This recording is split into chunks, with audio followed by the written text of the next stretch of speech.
Ya, assalamualaikum warahmatullahi wabarakatuh. Selamat malam ya buat teman-teman semua. Oke, untuk malam ini sebenarnya kita udah masuk ke bab 2 ya. Ada tentang puisi, terus nanti kita cerita pengalaman, ada membaca ekstensif, terus ada juga kita akan membahas mengenai paragraf deskriptif. Tapi sebelum kita sampai kemana-mana, materi yang akan kita bahas terlebih dahulu itu adalah yang puisi ini ya. Kita perkenalan awal dulu mengenai puisi. Jadi mungkin di sini teman-teman udah nggak asing lagi dengan puisi ya.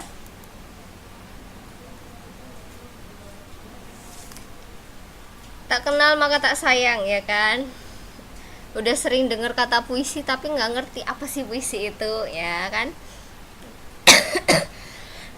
Di sini kita belajar mengenai itu dulu, pengertian dari puisi dulu ya. Pengertian dari puisi secara umum dan dari beberapa dari beberapa pakar. Nggak ada suaranya.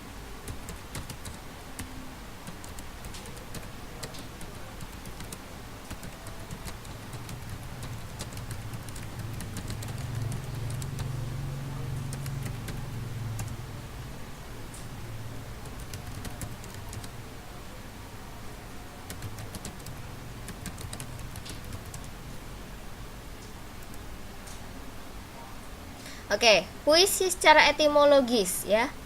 Jadi puisi itu sebenarnya berasal dari bahasa Yunani, poetis, yang berarti pembangun, pembentuk, dan pembuat. Dalam bahasa Latin itu terdiri dari kata poeta yang artinya membangun, menyebabkan, menimbulkan, dan menyair. Itu mungkin sinyalnya biasanya. Kalau seandainya teman-teman mengalami tiba-tiba nggak ada suara gitu, coba di lock out dulu, keluar dulu, abis itu nanti masuk lagi, biasanya bisa. Tapi kalau masih nggak bisa berarti emang itu karena sinyal gitu. Solusinya seperti itu dan biasanya seperti itu. Nanti kalau seandainya dari teman-teman ada beberapa yang nggak dengar, berarti itu mungkin masalahnya ada di saya. Nanti mungkin saya bisa mencoba untuk lock out dulu, saya lock out, saya keluar, nanti saya masuk lagi. Kalau sinyalnya ternyata tidak bermasalah, sama-sama bisa mendengar nanti. Oke, lanjut ya. Dalam perkembangan selanjutnya, makna kata tersebut menyempit menjadi hasil seni sastra yang kata-katanya disusun menurut syarat tertentu dengan menggunakan irama, sajak, dan kadang-kadang kata kiasan. Ini dari Situmorang ya.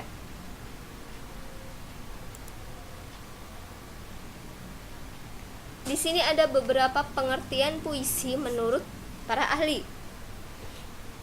Menurut Theo, niat pembaca menjadi ciri sastra yang utama, mengingat pembacalah yang memberi makna pada puisi. Kalau menurut Sayuti, mendefinisikan puisi itu harus mempertimbangkan konteks kesejarahan atau periode tertentu. Sedangkan menurut Carlyle, ini tuh kayaknya pujangga Inggris ya, Carlyle ini. Dia mengatakan bahwa puisi merupakan pemikiran yang bersifat musikal. Penyair menciptakan puisi itu memikirkan bunyi-bunyi yang merdu. Seperti musik dalam puisinya, kata-kata disusun begitu rupa hingga yang menonjol adalah rangkaian bunyinya yang merdu seperti musik, yaitu dengan mempergunakan orkestra bunyi.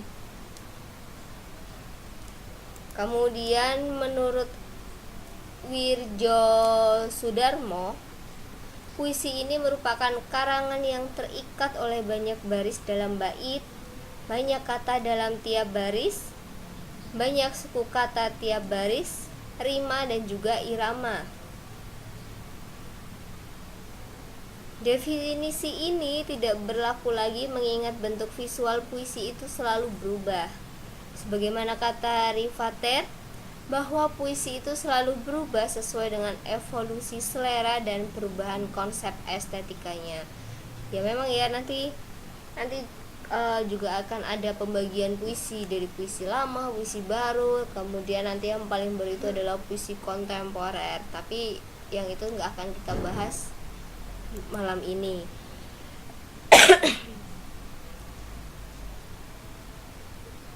Nah, ada puisi, ada juga prosa kan ya. Terus apa sih yang membedakan antara puisi dan prosa? Menurut H.B. Jasin mengatakan bahwa untuk mendefinisikan puisi itu harus dikaitkan dengan definisi prosa. Prosa itu merupakan pengucapan dengan pikiran, sedangkan puisi itu merupakan pengucapan dengan perasaan. Ini menurut H.B. Jasin ya. Kemudian kalau Rahmanto dan Dik Hartoko, mereka mengatakan kalau puisi itu merupakan lawan terhadap prosa. Ungkapan bahasa yang terikat itu puisi, dan lawan ungkapan bahasa yang terikat itu masuknya adalah prosa. Sedangkan kalau menurut Slamet Mulyana, beliau mengatakan ada perbedaan pokok antara prosa dan puisi. Kesatuan prosa yang pokok itu adalah kesatuan sintaksis, sedangkan kalau puisi itu adalah akustis. Puisi terdiri dari kesatuan-kesatuan yang disebut baris sajak. Kalau prosa itu disebut paragraf. Di dalam baris sajak ada periodisitas dari mulai sampai juga akhir.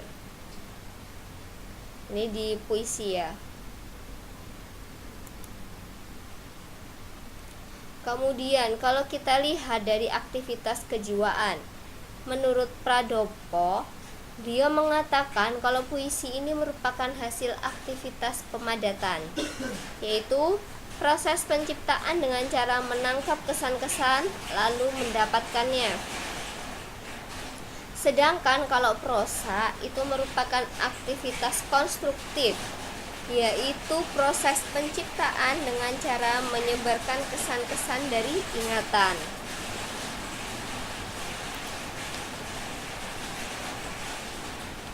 Masih mengenai perbedaan puisi dan juga prosa ya. Dilihat dari sifat perbedaan puisi dan prosa ini, yang pertama, kalau puisi dia aktivitas yang bersifat pencurahan jiwa yang padat, bersifat sugestif dan juga asosiatif. Sedangkan kalau prosa dia merupakan aktivitas yang bersifat naratif, menguraikan dan juga informatif. Perbedaan lainnya yaitu puisi itu menyatakan sesuatu secara tidak langsung, sedangkan kalau prosa dia menyatakan sesuatu secara langsung.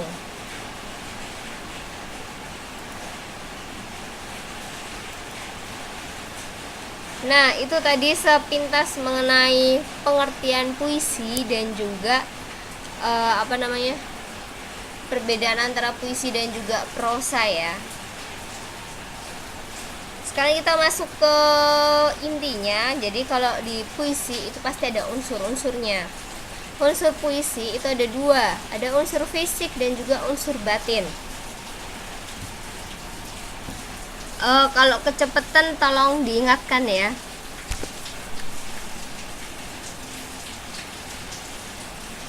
Unsur fisiknya itu terdiri dari diksi atau pilihan kata, imaji, kata konkret, bahasa figuratif, verifikasi, dan juga tata wajah. Tata wajah ini atau tipografi ya, perwajahan puisi. Ini kalau di struktur fisik. Kemudian kalau di struktur batin ada tema, rasa, nada, dan juga amanah. Yang akan kita bahas pertama itu adalah mengenai unsur fisiknya dulu ya.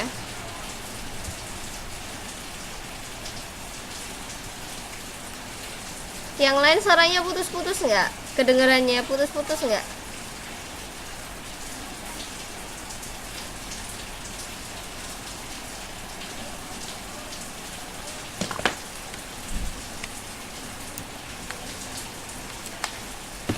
Mungkin efek karena hujan ya. Padahal sinyal saya tuh hijau.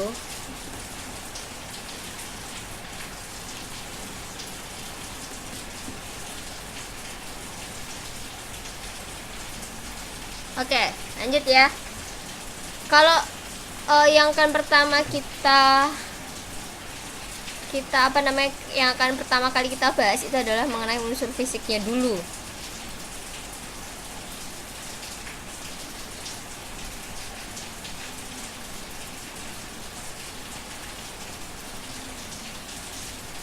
Untuk unsur-unsur bentuk atau struktur fisik puisi ini bisa diuraikan dalam metode puisi, yaitu unsur estetik yang membangun struktur luar dan dari puisi.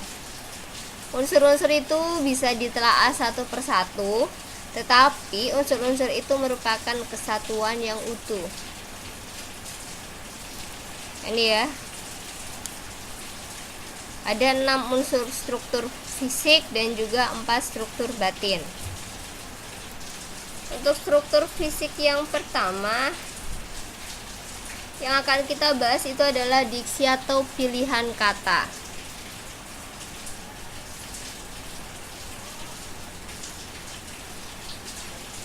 Diksi atau pilihan kata yang digunakan oleh penyair untuk mewakili apa yang dipikirkannya sebagai media ekspresi dalam puisi. Pengarang menggunakan citraan, majas, kata asing, atau kata lain untuk mewakilinya. Ada lagi yang menyebutkan bahwa diksi ini adalah pemilihan kata-kata yang dilakukan oleh penyair dalam puisinya, karena puisi adalah karya sastra yang sedikit kata-kata dapat mengungkapkan banyak hal. Maka kata-katanya harus dipilih secermat mungkin. Pemilihan kata-kata dalam puisi erat kaitannya dengan makna, keselarasan bunyi, dan juga urutan kata. Jadi kalau diksi itu intinya itu adalah pemilihan kata yang dilakukan oleh penyair ya. Waalaikumsalam Mbak Susi.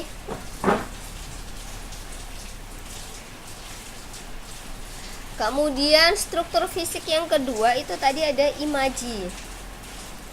Imaji itu kata atau susunan kata yang dapat mengungkapkan pengalaman indrawi seperti penglihatan, pendengaran, dan juga perasaan. Imaji ini bisa dibagi menjadi 3, yaitu imaji suara, imaji penglihatan, dan imaji raba atau sentuh. Imaji ini dapat mengakibatkan pembaca seakan-akan melihat, mendengar, dan juga merasakan seperti apa yang dialami oleh si penyair. Struktur fisik selanjutnya itu tadi ada kata konkret. Kata konkret itu adalah kata yang dapat ditangkap dengan indera yang memungkinkan munculnya imaji. Kata-kata ini berhubungan dengan kiasan atau lambang. Misal nih, kata konkret salju, dia melambangkan kebekuan cinta, ya kan? Atau kehidupan hampa. Sedangkan kalau kata konkret rawa-rawa ini bisa melambangkan tempat kotor, tempat hidup, bumi, ataupun kehidupan.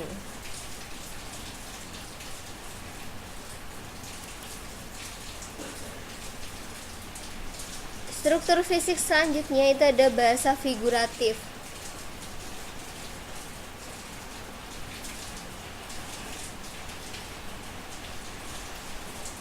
Ini adalah bahasa berkias yang dapat menghidupkan atau meningkatkan efek dan menimbulkan konotasi tertentu. Bahasa figuratif ini menyebabkan puisi menjadi prismatis yang artinya memancarkan banyak makna atau kaya akan makna. Bahasa figuratif ini disebut juga dengan majas. Majas ini pun juga ada macam-macam jenisnya. Ada metafora, simile, personifikasi, sampai paradoks. Macam-macam ya majas ya. Gaya bahasa itu juga ini nanti juga akan kita bahas, tapi nggak akan kita bahas di pertemuan malam ini. Mungkin pertemuan minggu depan. Jadi kita memfokuskan untuk belajar mengenai majas, karena majas sendiri itu juga ada banyak jenisnya, contohnya nanti juga banyak gitu ya.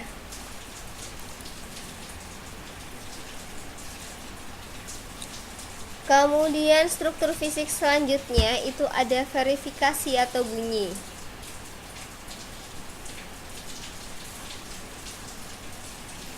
Jadi unsur bunyi dalam puisi, nilai keberadaannya itu tidak bisa dilepaskan dari ranah kebahasaan. Unsur bunyi yang dibahas ini akan menyangkut beberapa hal. Ada irama, rima, dan juga ragam bunyi. Ragam bunyi itu meliputi bunyi euponi, bunyi kakoponi, dan juga onomatope. Onomatope ya kan?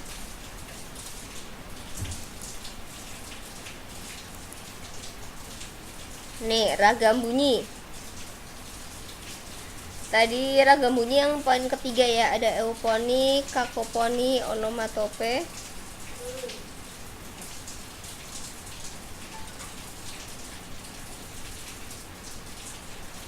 Kalau euponi itu ragam bunyi yang mampu menuansakan suasana keriangan, vitalitas, dan juga gerak.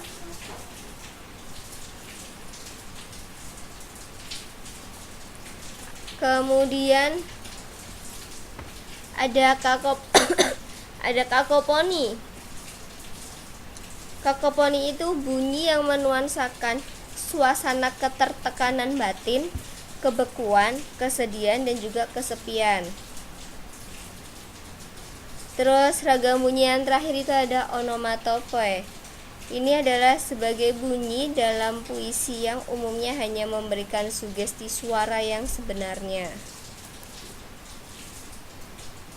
Nah, tadi kan di sini di unsur bunyi ini ada irama, rima, dan ragam bunyi ya. Ragam bunyi tadi sudah kita bahas, yang euponi, kakoponi, dan onomatope. Nah, sekarang kita bahas mengenai rima. Rima atau sajak ini adalah pola estetika bahasa yang berdasarkan ulangan suara yang diusahakan dan dialami dengan kesadaran. Kalau menurut Aminuddin, rima ini adalah bunyi yang berulang atau berselang, baik di dalam larik puisi maupun pada akhir larik puisi. Dari pengertian ini, kita bisa mengatakan kalau rima itu adalah bentuk pengulangan suara atau bunyi yang diusahakan dengan sadar, yang terletak di dalam maupun di luar larik puisi. Contohnya nih,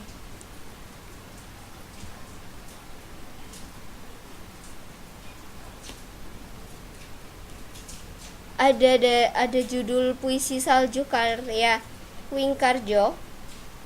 Kemanakah pergi mencari matahari, ketika salju turun pohon kehilangan daun. Kalau baca puisi jangan kayak saya ya, gak ada nadanya. Dari puisi ini terdapat pengulangan bunyi e. Ya nih ya, pada nih di kemanakah dan pergi. Pengulangan bunyi vokal itu dinamakan asonansi. Asonansi ya. Waalaikumsalam Mbak Lia. Terus ada juga pengulangan terhadap huruf N pada pohon kehilangan daun ya. Pengulangan bunyi konsonan itu dinamakan aliterasi. Kalau pengulangan bunyi vokal itu asonansi, sedangkan kalau pengulangan bunyi konsonan itu adalah aliterasi. Perulangan bunyi vokal dan konsonan yang berlaku di antara kata-kata dalam satu lirik itu disebut rima dalam. Ya. Ada rima dalam, ada juga rima akhir ya. Kalau rima akhir ini adalah rima yang terdapat pada akhir larik puisi dalam satu bait. Di dalam puisi ini terlihat pada vokal I pada kata pergi dan matahari ya, dan juga matahari, dan konsonan N pada turun dan juga daun.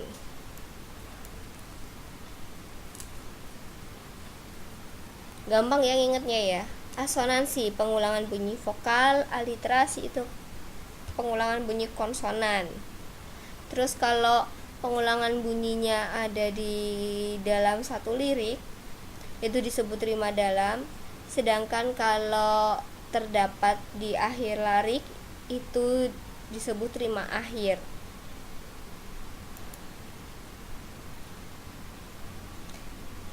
Ragam bunyi rima sekarang irama ya, yang masih masuk ke dalam unsur bunyi.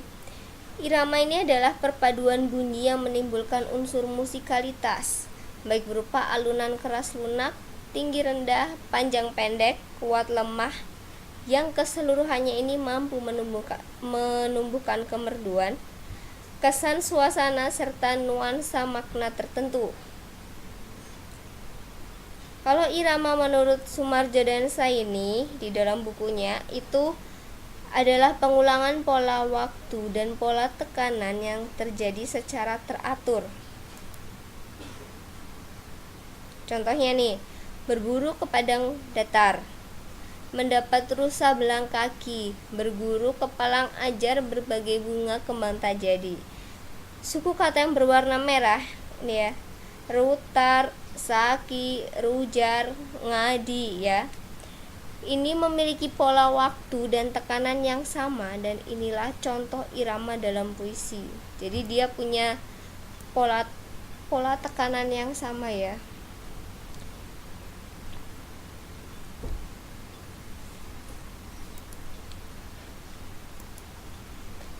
Peranan bunyi yang berupa irama dan rima ini meliputi 3 hal. Yang pertama, dia menciptakan nilai keindahan melalui unsur musikalitas. Yang kedua, menuansakan makna tertentu sebagai perwujudan rasa dan sikap penyairnya. Lalu yang ketiga adalah menciptakan suasana tertentu sebagai perwujudan suasana batin dan sikap penyairnya. Ada 3 peranan ya, 1, 2, dan 3.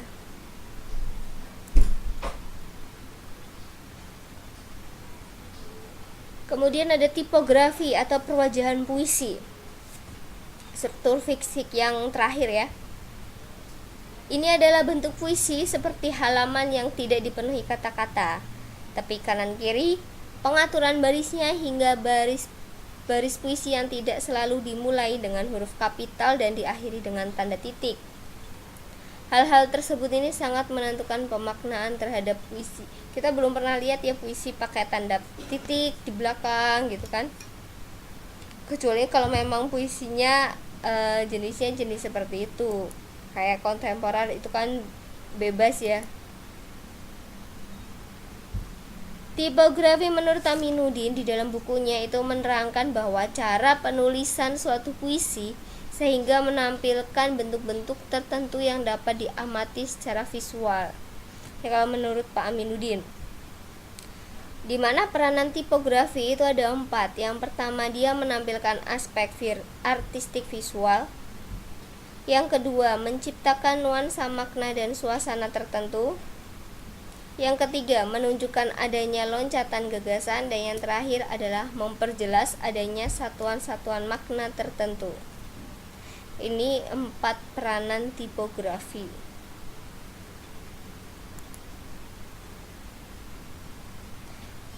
Tadi struktur fisik sudah kita bahas. Unsur puisi yang kedua itu ada struktur batin. Jadi kalau struktur batin itu adalah unsur pembangun puisi yang tidak tampak langsung dalam penulisan kata-katanya.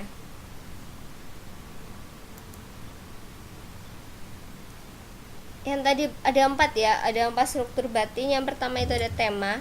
Tema ini adalah pokok pikiran, dasar cerita yang dipercakapkan, dipakai sebagai dasar mengarang, menggubah atau mengarang sajak.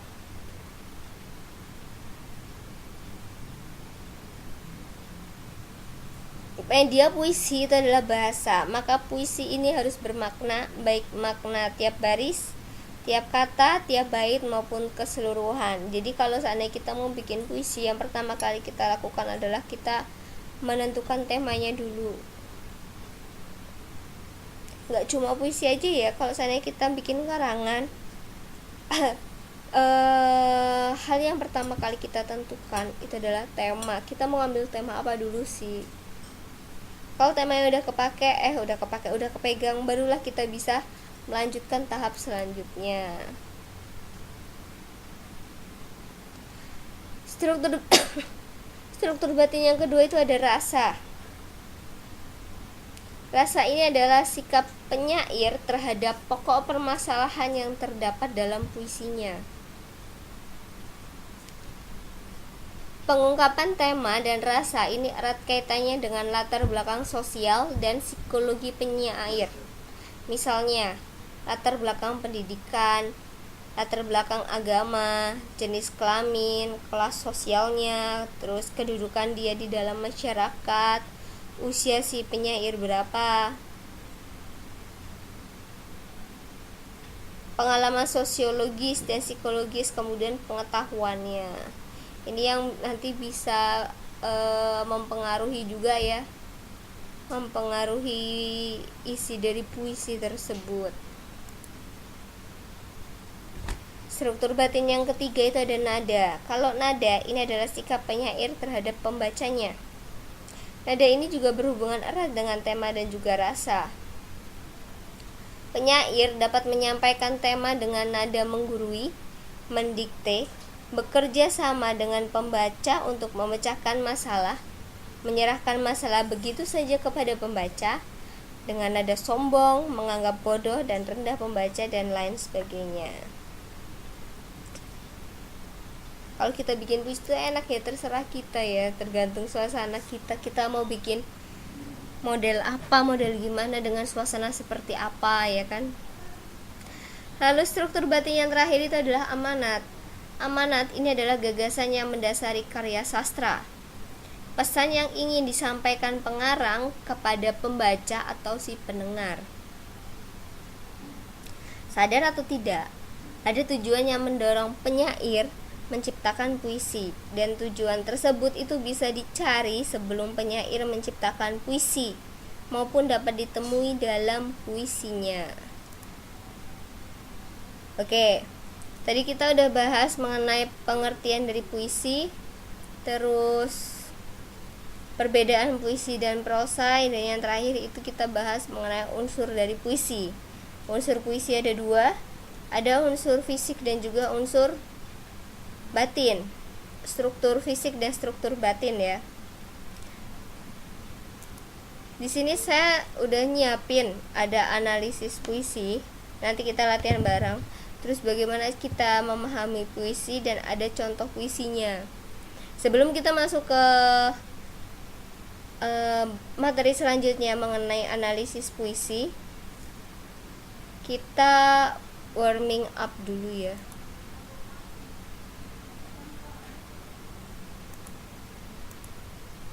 Segini kelihatan nggak?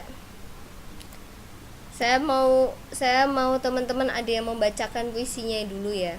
Jadi setelah kita ada dua anak aja nanti, dua dari teman-teman yang membacakan puisi, kita lanjut ke analisisnya. Ada yang mau membacakan?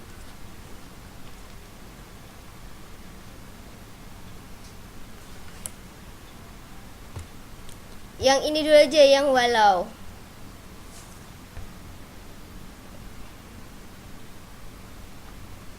Yang judul puisinya Walau oleh Sutarji.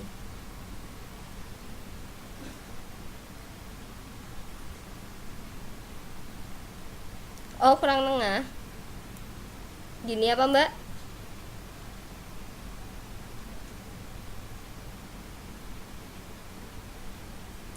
Ke kanan. Kanan saya ini loh.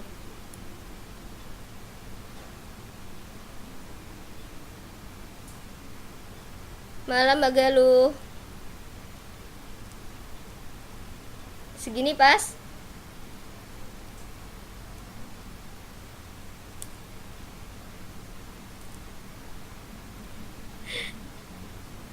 Oke, ada yang mau baca nggak nih?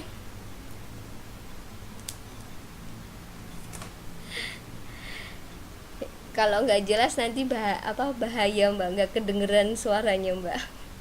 Mbak Galuh ya. Oke, kita coba.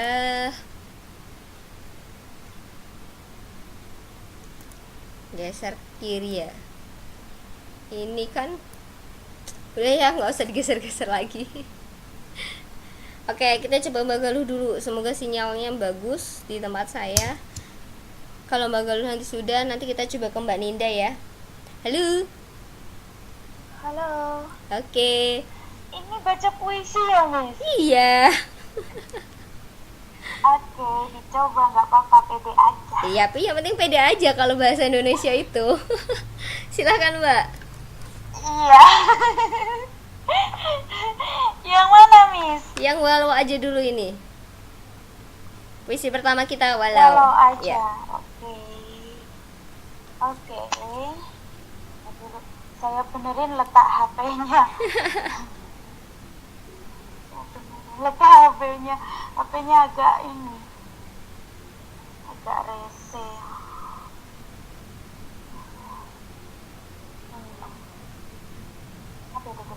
Bismillahirrahmanirrahim. Walau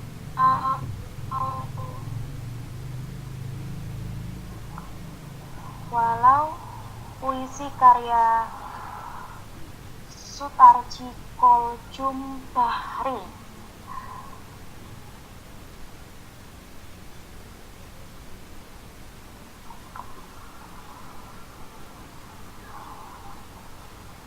Walau penyair besar takkan sampai sebatas Allah. Dulu pernah kupinta Tuhan dalam diri, sekarang tak. Kalau mati, mungkin bagai batu tamat, bagai pasir tamat. 7 puncak membilang-bilang, nyeri hari mengucap-ngucap, di butir pasir rindu-rindu. Walau huruf habislah sudah, alif petaku belum sebatas Allah. Oke. Terima kasih Mbak Galuh. Oke, lumayan ya Mbak Galuh ya. Pede, yang penting tuh pede. Puisi pertama walau tadi udah dibacakan sama Mbak Galuh.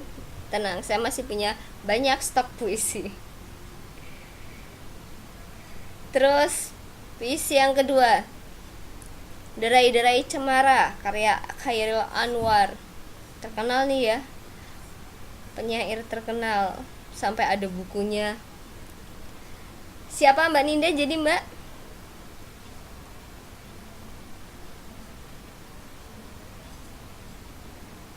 Oke, bismillah ya.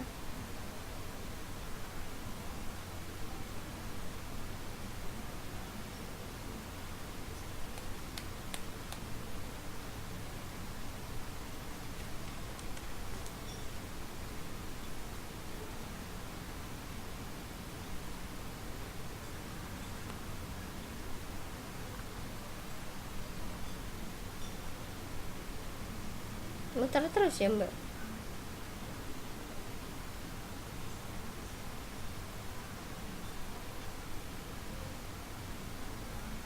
Lah Mbak, nggak mau Mbak.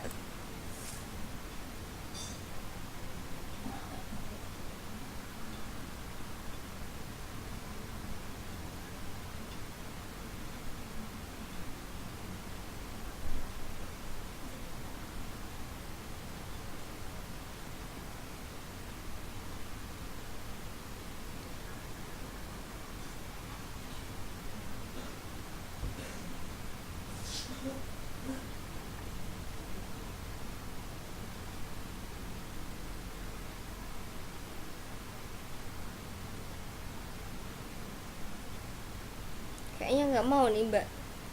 Guys, Mbak Ninda.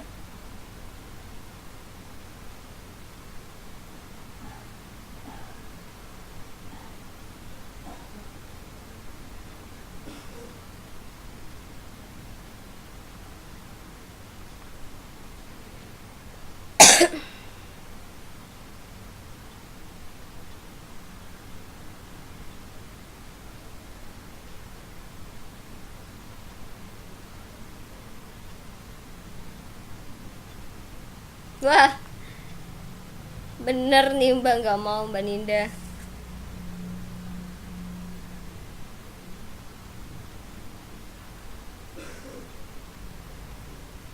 Kayaknya kita kurang beruntung nih Mbak Ninda. Semoga nanti kalau pas dicoba lagi bisa ya. Saya juga heran, soalnya di kasus itu di kelas-kelas beberapa kelas kemarin ada juga yang sama kayak Mbak Ninda kayak gini. Apa namanya? Sinyalnya padahal sama-sama bagus. Tapi waktu saya mau nyoba nyalain mikrofonnya gak bisa gitu. Sampai sekarang saya juga belum ketemu jawabannya kenapa. Oke, Mbak ini dulu ya, siapa tadi?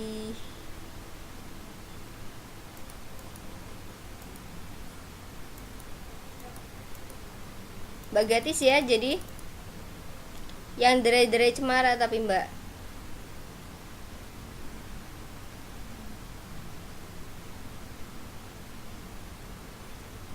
Kita coba nanti ya Mbak Ninda ya.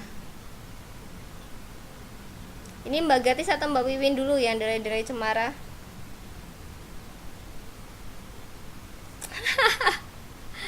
Mbak Gatis ini.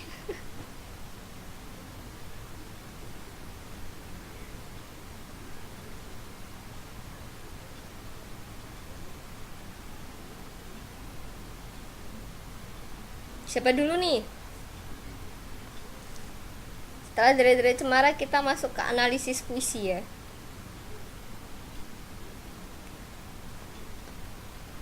Kenapa pada aku ingin semua?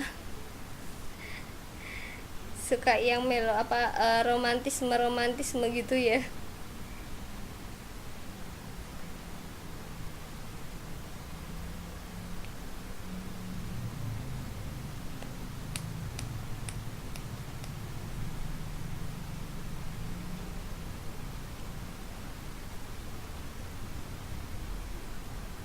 Jadi siapa yang mau membacakan derai-derai cemara?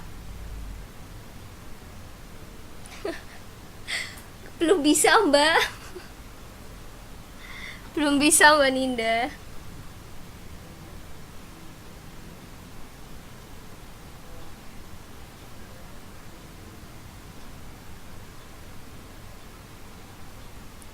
Iya, Khairul Anwar kan kadang pendek, kadang panjang. Kalau sedikit sedikit banget, kalau banyak banyak banget ya.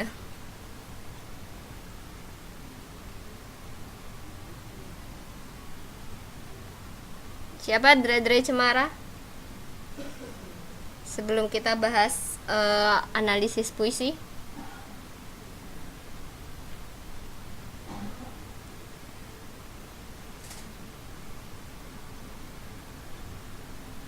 Gak ada nih. Loh, bisa Mbak Ninda? Halo Mbak Ninda? Halo, Bisa Mbak? Bisa dimulai nih. udah ada. Udah bisa nih ternyata. Coba yang ini. Oke, silakan Mbak. Yang derai-derai cemara ya. Ya. Cemara menderai sampai jauh, berapa pun aku bilang. Ada beberapa dahan di tempat terapu, ikut angin yang berdiam. Aku sekarang orangnya bukan makan. Sudah berapa waktu di tempat itu, tapi di sini ada carahan yang bukan dasar terhitung. Kesukaannya menunda kekalahan, tambah terasing dan tahu. Ada yang tetap tidak terucapkan. Lupanya kita merah. 1949. Oke, makasih Mbak Ninda. Ini Mbak Ninda bacanya kayak dikejar-kejar ya. Kurang pelan Mbak. Jangan kecepatan Mbak. Iya sebenarnya kalau dirinya akustikan tuh enak ya. Kalau seandainya teman-teman tadi, nanti nih yang aku ingin nih nanti ya, ada yang mau sekalian akustikan gitu, keren nih. Tapi itu nanti Mbak, ada lagi Mbak. Oke, kita analisis puisi masuk ya. Intermezzonya udahan dulu. Ada puisi doa karya Chairil Anwar yang akan kita analisis.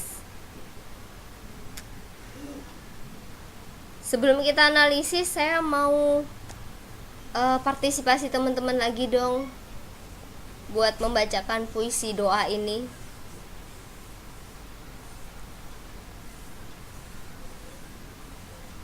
Biar pada melek Mbak. Soalnya kalau jam-jam segini tuh jam-jam rawan mengantuk gitu.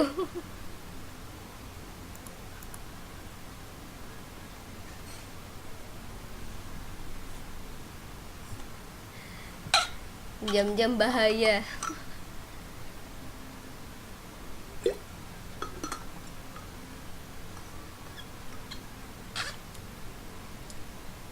Siapa? Doa karya Chairil Anwar yang mau membacakan?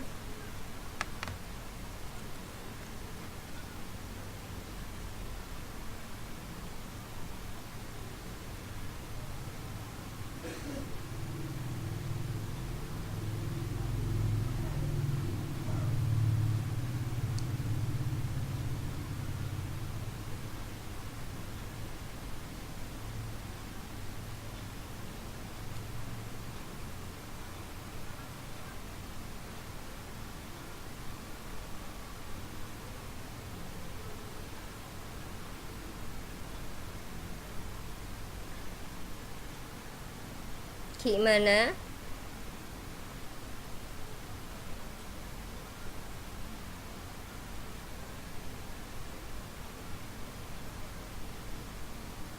Ini nggak ada nih.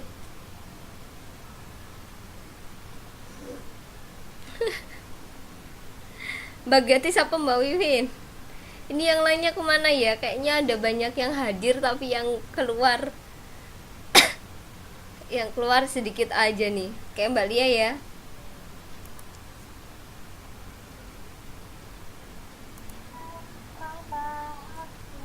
Halo.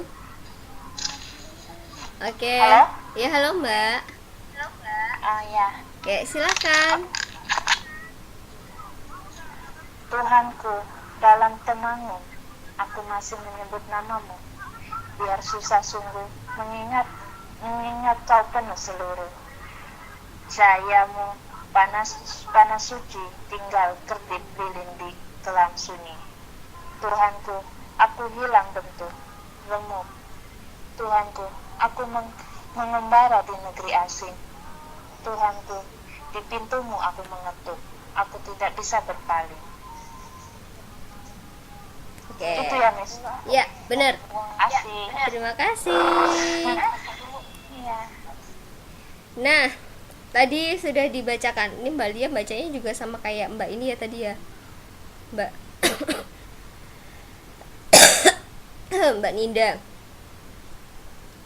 Kayak dikejar-kejar. Siapa sih Mbak yang ngejar Mbak?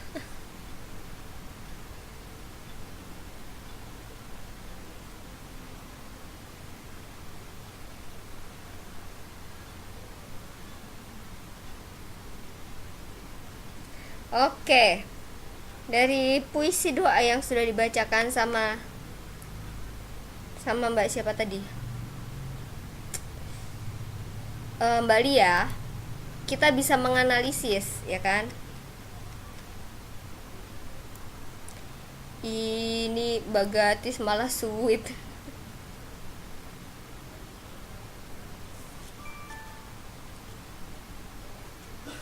Oke. Untuk analisis unsur fisiknya dari tipografi atau perwajahan puisi. Jadi bentuk wajah yang ditampilkan pada puisi tersebut itu cukup menarik. Oh, oke, baru sama kakak ya. Ya sudah, dimaklumi kalau kayak gitu, Mbak. Penulisannya rata kiri. Bagian kanan tulisannya terlihat tidak teratur. Terkesan singkat dan indah karena tiap baris puisi hanya disusun oleh beberapa kata saja. Bahkan ada yang satu baris hanya terdiri satu kata. Jadi, baris-baris dalam puisi itu tidak panjang-panjang melainkan pendek. Selain itu, setiap baris tidak diawali dengan huruf kapital. Setiap baris diawali huruf kapital dan lainnya diawali huruf kecil. Ini tadi tentang bentuk wajah puisinya dari doa itu ya. Kemudian dari diksinya atau pemilihan katanya. Diksi yang digunakan penyair ini adalah kata-kata yang bernada ragu, lemah, bimbang, dan juga rapuh. Sebagai contoh, pengarang menggunakan kata-kata dalam termenung, biar susah sungguh, aku hilang bentuk, kemudian remuk. Nah, ini pilihan kata dari si penyair yang menggambarkan bimbang, rapuh, lemah ya. Kemudian kalau dari sisi imaji, unsur fisik imaji. Jadi imaji yang muncul dalam puisi tersebut itu diantaranya. Yang pertama, imaji penglihatan. Terdapat pada kata-kata tinggal kerdip lilin di kelam sunyi. Penyair ini mengajak pembaca melihat seberkas cahaya kecil walau hanya sebuah perumpamaan. Yang kedua, ada imaji pendengaran. Terdapat pada aku masih menyebut namamu. Pembaca ini diajak seolah-olah mendengar ucapan tokoh aku dalam menyebut nama Tuhan. Yang ketiga, imaji sentuh atau rasa. Ini terdapat pada kata-kata cahayamu panas suci. Penyair ini menyampaikan kepada pembaca nikmatnya sinar suci Tuhan sehingga pembaca seolah-olah merasakannya. Kemudian ada unsur kata konkret kan tadi. Kata konkret yang dipakai pengarang ini diantaranya yang pertama ada kata termangu. Untuk mengkonkretkan bahwa penyair ini mengalami krisis iman yang membuatnya sering ragu terhadap Tuhan. Lalu ada kata tinggal kerdip lilin di kelam sunyi. Ini untuk mengkonkretkan bahwa penyair mengalami krisis iman. Lalu yang ketiga, kata-kata aku hilang bentuk atau remuk. Ini untuk mengkonkretkan gambaran bahwa penyair telah dilumuri dosa-dosa. Lalu ada kata-kata di pintumu aku mengetuk, aku tidak bisa berpaling. Ini untuk mengkonkretkan bahwa tekad penyair yang bulat untuk kembali ke jalan Tuhan. Ada juga unsur fisik dari gaya bahasa. Gaya bahasa yang muncul ini didominasi oleh majas hiperbola, yaitu melebih-lebihkan. Sebagai contoh kata-kata biar susah sungguh atau mengingat kau penuh seluruh, atau dari kata Tuhanku, aku hilang bentuk, remuk. Ini majas hiperbola ya, belum kita bahas ya untuk majas ya.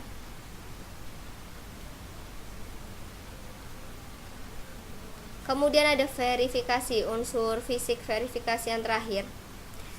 Untuk rima akhirnya ini dia memiliki pola yang tidak beraturan. Contohnya bisa dilihat di bait 1 hanya terdiri satu baris, yang berarti dia memiliki rima akhir A.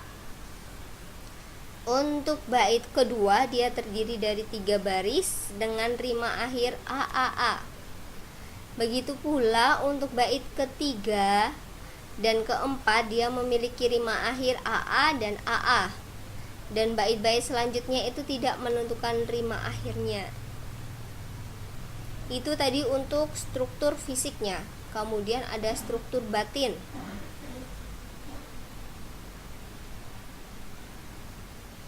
Struktur batin itu ada temanya. Kalau temanya tadi kalau kita analisis dari doa itu sudah pasti mengenai ketuhanan ya. Hal ini karena diksi yang digunakan ini sangat kental dengan kata-kata yang bermakna ketuhanan. Kemudian ada unsur batin perasaan. Kalau perasaan dalam puisi tersebut adalah perasaan terharu dan juga rindu.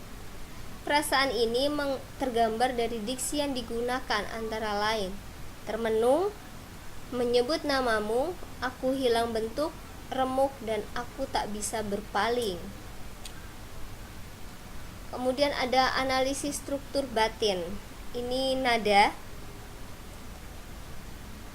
Untuk nada dalam puisi tersebut ini adalah berupa ajakan atau mengajak agar pembaca ini menyadari bahwa hidup ini tidak bisa berpaling dari Tuhan.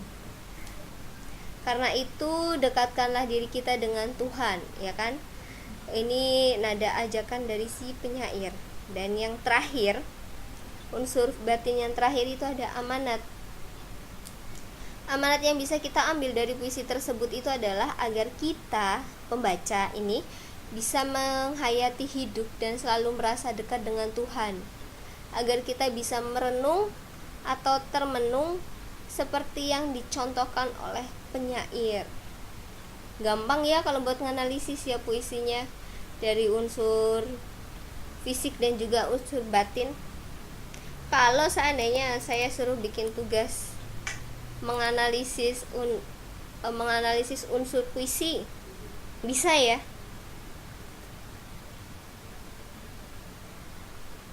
Oke, bisa. Tapi nanti. Bentar.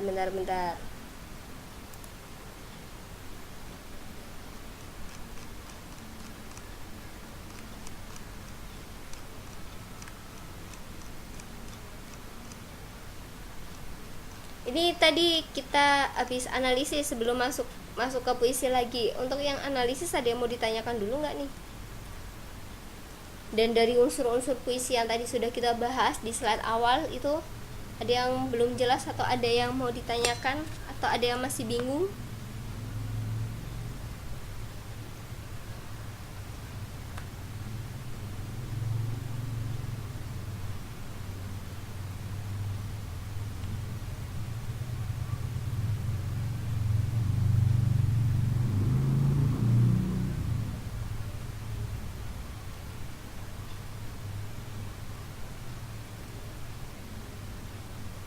Gak ada yang mau ditanyakan?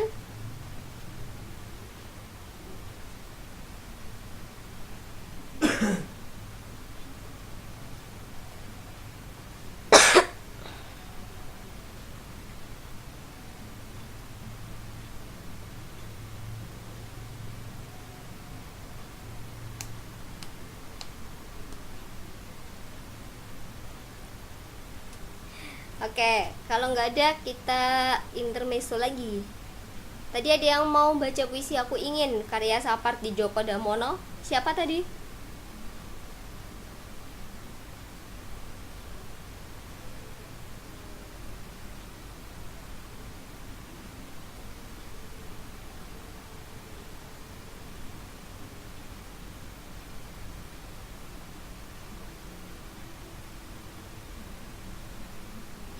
Oke, Mbak Wiwin ya.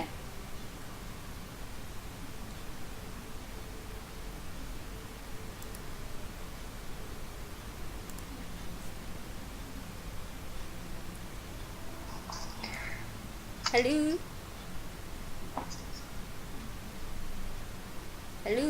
Halo. Oke, silakan Mbak. Malam. Bisa dimulai, silakan monggo Mbak. Hah? Silakan bisa dimulai. Oh iya. Yang Aku Ingin yang Iya. tapi malu. Pede Mbak, pede. Ya, pede. Aku Ingin karya Supardi Djoko Damono.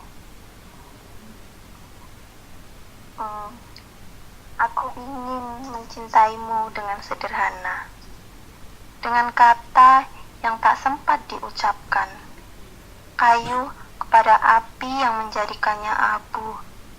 Aku ingin mencintaimu dengan sederhana, dengan isyarat yang tak sempat disampaikan, awan kepada hujan yang menjadikannya tiada.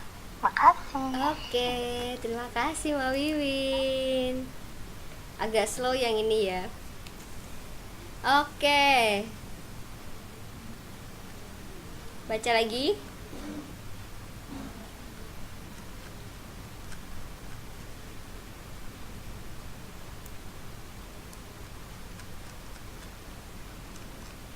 Eh, Agak pendek-pendek sih yang ini. Aku telaga.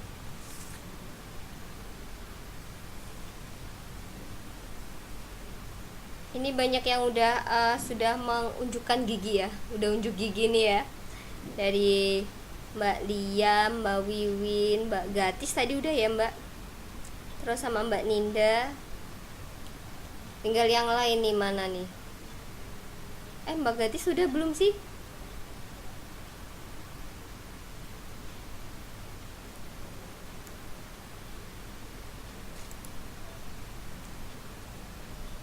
Oh, di skip ya.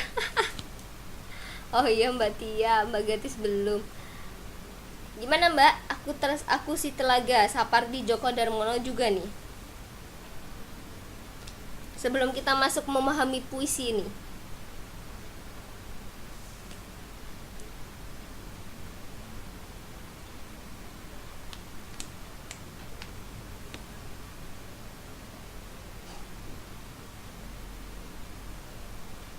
Tetot. Pada diem. Gimana? Ayo biar melek. Biar sama-sama melek.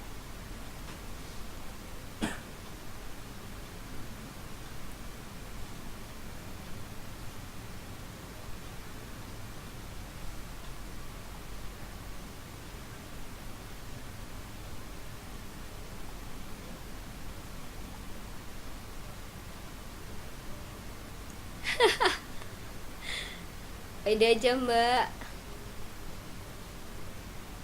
Oke Mbak Tia dulu ya. Pokoknya kalau bahasa Indonesia ada kayak gini. Kayak kalau puisi terus paragraf bacaan itu pasti saya suruh baca. Biar ngelatih teman-teman juga ya. Dan biar nggak ngantuk. Intinya itu, biar nggak ngantuk ya. Halo. Halo, Oke, silakan Mbak. yang telaga ini ya? Iya Mbak. Aduh, sebentar.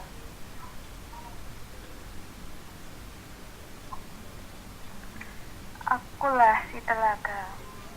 Langsung ya, Miss ya? Iya. Silakan. Bentar. Akulah si telaga. Berlayarlah di atasnya. Berlayarlah menyiapkan riak-riak kecil yang menggerakkan bunga-bunga. Berlayarlah sambil memandang harumnya cahaya. Sesampai di seberang sana, tinggalkan begitu saja. Perahumu, biar aku yang menjaganya. Perahu-perahu kertas. Terima kasih. Oke. Terima kasih Mbak. Sama-sama. Udah lumayan semua nih ya. Kita balik lagi ke materi.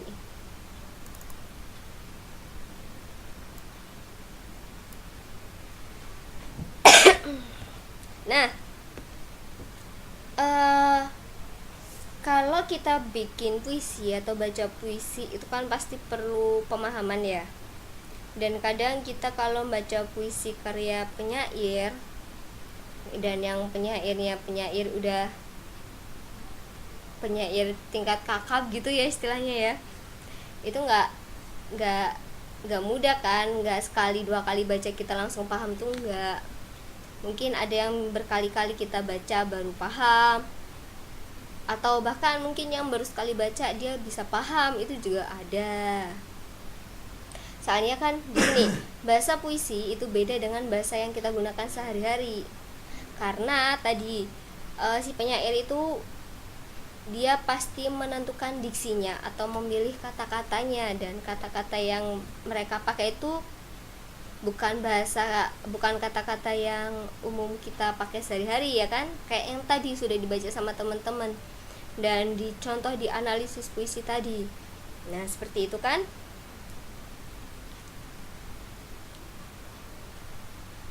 Terus cara menyampaikannya pun tidak secara langsung, melainkan juga melalui simbol-simbol, bisa melalui perbandingan ataupun kiasan. Dan kata di dalam puisi itu amat terbatas, jadi kalau ada kata yang nggak penting itu nggak usah lah dimasukkan, ya kan. Di sini ada beberapa langkah untuk memahami puisi. Yang pertama, kita coba mengembalikan kata-kata dan tanda baca yang dibuang oleh si penyair.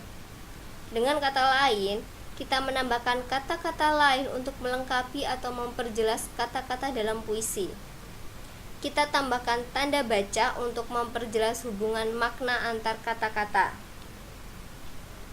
Yang kedua, kita berusaha memahami kata-kata tertentu yang digunakan sebagai simbol, perbandingan, atau kiasan yang masih belum jelas maknanya. Lalu yang terakhir, kita mulai menguraikan isi puisi dalam bentuk prosa, ya. Di sini ada contoh puisi. Ada contoh puisi karya Taufik Ismail dengan puisi Aku. Penampilan puisi itu pasti awalnya seperti ini ya, rata kiri, dan bahasanya itu tadi menggunakan diksi, dan ada beberapa kata yang dalam tanda kutip itu sudah dibuang dan sudah dipilih oleh si penyair. Kalau kita mau memahami puisi, di sini nanti ada caranya. Nih, agar lebih mudah, kita bisa menambahkan kata-kata dan tanda baca menjadi seperti berikut. Yang dalam tanda kurung ini adalah tambahan kata-katanya dan tanda bacanya kita yang sudah kita kita tambahkan. Ini tujuannya itu tadi untuk mempermudah kita dalam memahami puisi dan menyadurnya ke dalam bentuk prosa.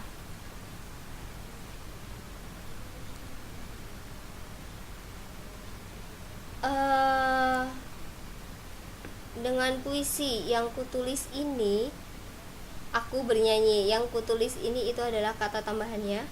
Sampai senja umurku nanti. Dengan puisi ini merupakan kata tambahan juga. Aku bercinta, berbatas cakrawala. Nah, ada tanda baca tambahan titik. Dengan puisi ini tambahan kata sendiri juga. Nah, begitu juga seterusnya ya. Setelah kita menambahkan kata-kata tersebut, maknanya sudah semakin kelihatan meskipun belum jelas benar.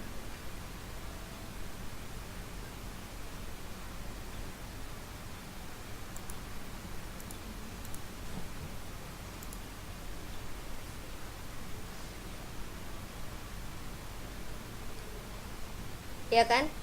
Tadi ke puisi aslinya, terus ini puisi yang sudah kita tambahkan sendiri kata-katanya agar kita lebih paham ya untuk merubahnya ke dalam bentuk prosa.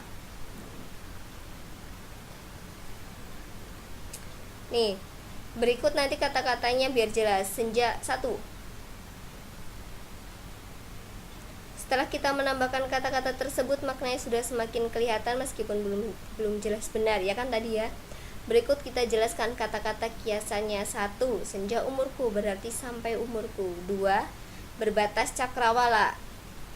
Ini artinya sangat luas atau tidak ada batasnya. 3. Keabadian yang akan datang. Itu artinya adalah kehidupan manusia pada masa datang yang abadi, atau istilahnya setelah mati ya. 4. Jarum waktu bila kejam menangis. Ini maksudnya adalah Waktu akan membinasakan manusia yang tidak memanfaatkan waktu sebaik-baiknya. 5. Nafas zaman yang busuk, artinya kondisi masyarakat yang penuh dengan kejahatan, kesesatan, kebobrokan, dan juga kemunafikan.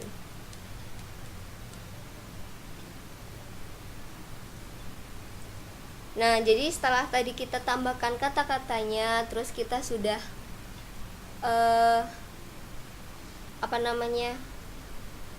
mencari arti dari kata kiasannya, sudah paham dengan kata-kata kiasannya juga, ini kita bisa menguraikannya ke dalam bentuk prosa yang jadinya seperti ini.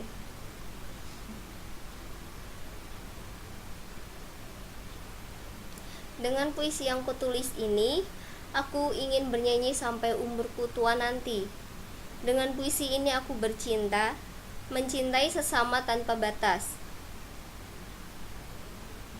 Dengan puisi ini aku mengenang kehidupanku yang abadi di masa datang, yakni kehidupan yang akan kualami setelah kematianku kelak. Dengan puisi ini aku menangis, terutama saat aku tidak bisa memanfaatkan kesempatan hidup yang diberikan Tuhan kepadaku. Nah, ini contoh hasil prosanya ya. Nah, ini juga ada lagi. Dengan puisi ini aku mengutuk kondisi masyarakat yang penuh dengan kejahatan, kesesatan, kebobrokan, dan kemunafikan. Bahkan dengan puisi ini pula aku berdoa dengan harapan Tuhan berkenan mengabulkannya. Nah, ini hasil sadurannya juga ya, hasil pemindahan puisi menjadi prosa, agar kita bisa lebih paham apa itu isi puisinya. Kalau kita sering melakukan ini, jadi kayak yang langkah-langkah tadi, kita akan semakin terampil dalam memahami puisi-puisi yang lain. Pokoknya kalau kita sering latihan, ya kita akan terbiasa ya, seperti itu. Oke, berarti tadi kita udah dapat untuk analisis unsur dari unsur fisik dan unsur batin. Kemudian yang kedua, kita udah dapat pemahaman bagaimana cara memahami puisi ya. Ada yang mau ditanyakan dulu nggak?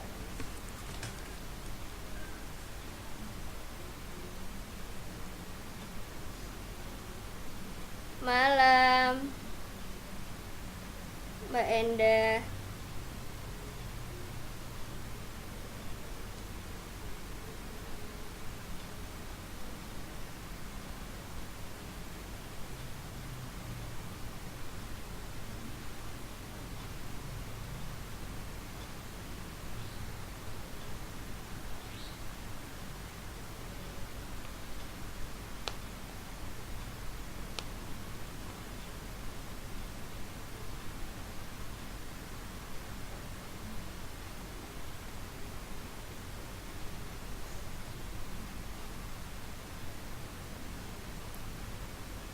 Oke, nggak ada nih.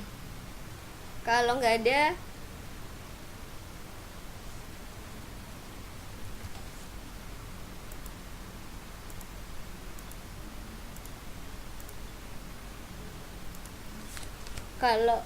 ada, saya kasih tugas ya.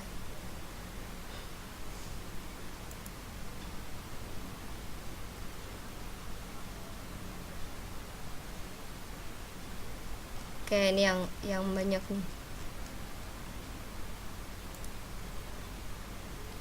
Ada puisi judulnya Sajak Raja Wali karya W.S. Rendra. Tugasnya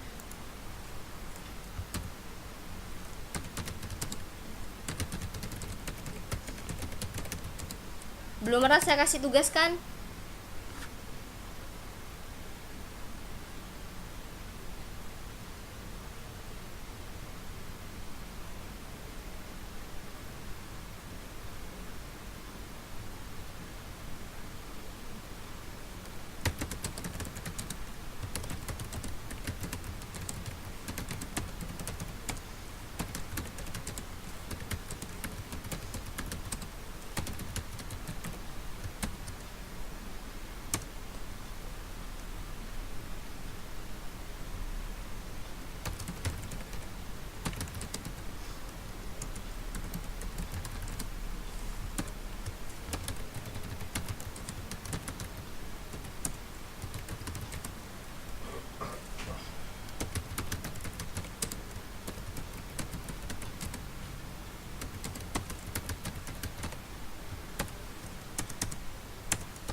Oke.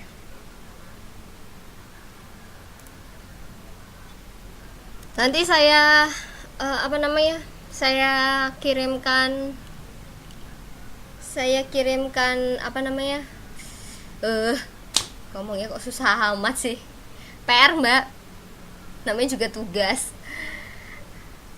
Saya kirimkan dalam bentuk Word sajak Raja Walinya karya W.S. Rendra. Jadi kan tadi kita yang terakhir itu adalah memahami puisi kan. Caranya tadi sudah ada, terus hasilnya seperti apa kan teman-teman tadi sudah tahu juga. Saya pengen tahu dari sajak Raja Wali ini apa yang teman-teman bisa pahami dari puisi tersebut.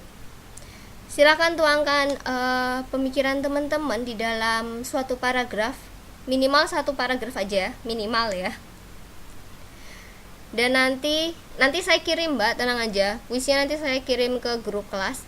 Dan nanti kirim tugasnya via email aja, jangan ke Facebook ya.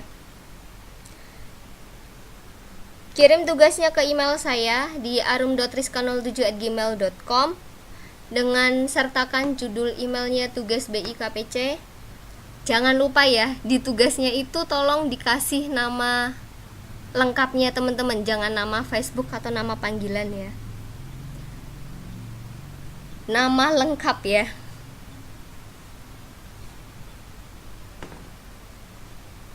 Oke, ada yang ditanyakan untuk mengenai tugasnya ini?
Iya, kirimnya tolong di email ya, jangan di Facebook.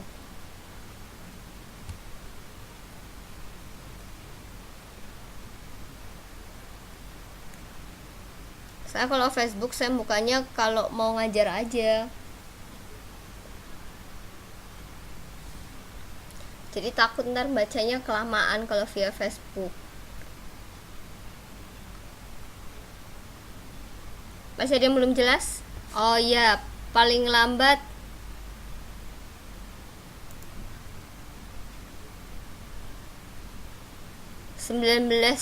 Juni ya.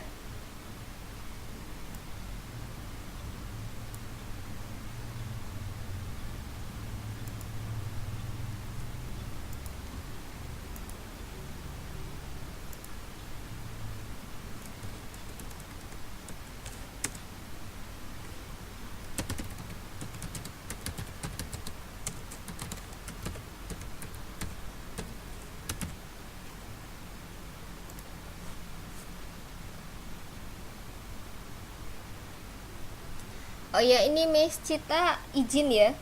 Jadi setelah ini silakan teman-teman kalau mau ngerjain tugas silakan dikerjakan, kalau mau istirahat silakan nanti bisa langsung istirahat ya. Oke, kalau nggak ada yang mau ditanyakan saya akhiri aja kelas malam ini. Saya mengucapkan terima kasih untuk kehadiran teman-teman semua.